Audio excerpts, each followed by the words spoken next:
Please নিজের ছেলে মেয়েদের আবদারগুলো একটু বুঝে শুনে মেটান।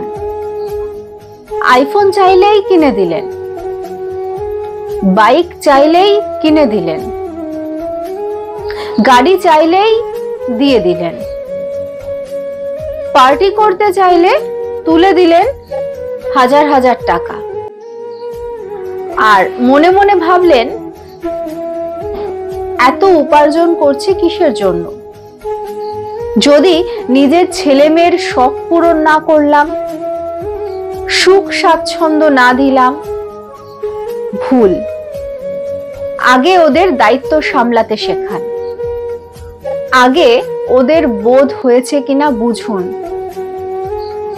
আগে ওদের অর্জন করতে শেখান, আগে দেখুন যা চাইছে তা অর্থ থাকলে কিনে দেওয়া যায় কিনা। চাইতেই পেয়ে গেলে বা না চাইতেই পেয়ে গেলে সেই জিনিসটার মূল্য বুঝবে কি করে? জীবনে কিভাবে বাঁচতে হয় শিখবে কি করে? ঠিক আর ভুলের পার্থক্য শিখবে কি করে? দামি গাড়ি, দামি বাইক নিয়ে বেপরোয়া গতিতে শহরের রাস্তায় যে সমস্ত তরুণরা কাঁপিয়ে বেড়াচ্ছে অতিরিক্ত গতিতে, তাদের যতটা না দোষ, তার থেকে অনেক বেশি দোষ ওই দামি দামি গাড়ি বাইক যারা তাদের হাতে তুলে দিচ্ছে, যারা দারু পার্টি করার জন্য ভোরে ভোরে টাকা তুলে দিচ্ছে ওই বোধ বুদ্ধিহীন তরুণদের হাতে, যারা গাড়ির চাবিটা হাতে তুলে দেওয়ার আগে শেখাচ্ছে না, বাবা মদ্যপ অবস্থায় গাড়িটা চালিও না, ওভার স্পিড করো না, রেষারেষি করো না। দেরাদুনে যে 5 জনের ছিন্ন ভিন্ন শরীর রাস্তায় মিশে গেল, তারা আর ফিরবে না কোনোদিন।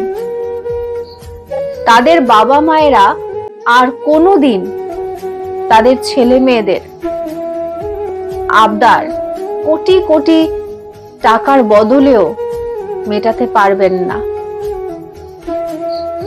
কিছুদিন আগে পড়েছিলাম এক ছেলে তার বাবাকে ধমকেছিল বাইক না কিনে দিলে আত্মহত্যা করবে, তাই বাবা বাইক কিনে দিল। যেদিন কিনে দিল সেদিনই ছেলে ওই বাইক দুর্ঘটনায় মারা গেল। ওই বাবা আর কোনোদিন নিজের ছেলের শখ পূরণ করতে পারবেন না, কিন্তু আপনি পারবেন। তাই এখন থেকে একটু নিজের বিচার বুদ্ধিকে জাগ্রত করুন। আপনার অতিরিক্ত ভালোবাসা আপনার ভালোবাসার মানুষের সর্বনাশের কারণ না হয়ে যায়।